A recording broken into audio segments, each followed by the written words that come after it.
principales villes de l'est du pays. On distingue le mont Goma qui surplombe la ville et le lac Kivu, une région connue, on y reviendra, pour ses réserves en minerais. Cette province du Nord Kivu, elle fait l'objet d'un conflit, peu traité par les médias depuis plus de 30 ans, entre la RDC et le Rwanda. Mais ces derniers jours, on en parle davantage, car la ville de Goma et au-delà, la province du Nord Kivu, est en train de passer sous le contrôle d'un groupe rebelle, dit M23, que beaucoup d'experts présentent comme un proxy du Rwanda.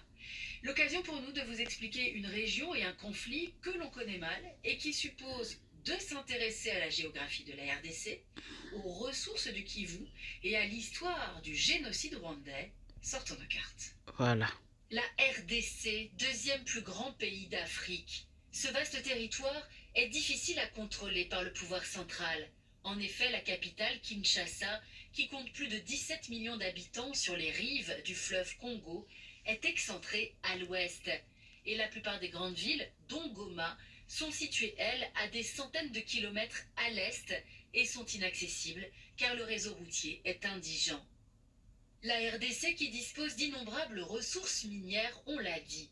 Regardez par exemple les mines d'étain qui se déploient dans tout l'est du pays et les mines d'or du Kivu à l'Ituri, tout au nord. Le Kivu possède aussi des réserves de coltan. Il sert entre autres à la fabrication de nos téléphones portables. Plus de la moitié des réserves mondiales sont ici.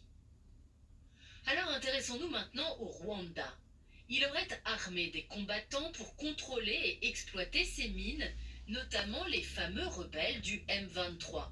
Résultat, Kigali engrange les recettes d'exportation du précieux minerai de son voisin. Le Rwanda, qui pour justifier son soutien aux rebelles du M23 et sa présence sur le sol congolais, fait valoir des arguments sécuritaires datant du génocide rwandais. 6 avril 1994, cette date marque le début du dernier génocide du XXe siècle, avec le massacre systématique de la minorité Tutsi. 3 mois durant, armés de machettes, les paysans Hutus vont assassiner jour et nuit leurs voisins, amis et parents Tutsis dans tout le pays, comme vous le voyez sur cette carte, avec en jaune la zone la plus touchée. 800 000 hommes, femmes et enfants sont tués en une centaine de jours.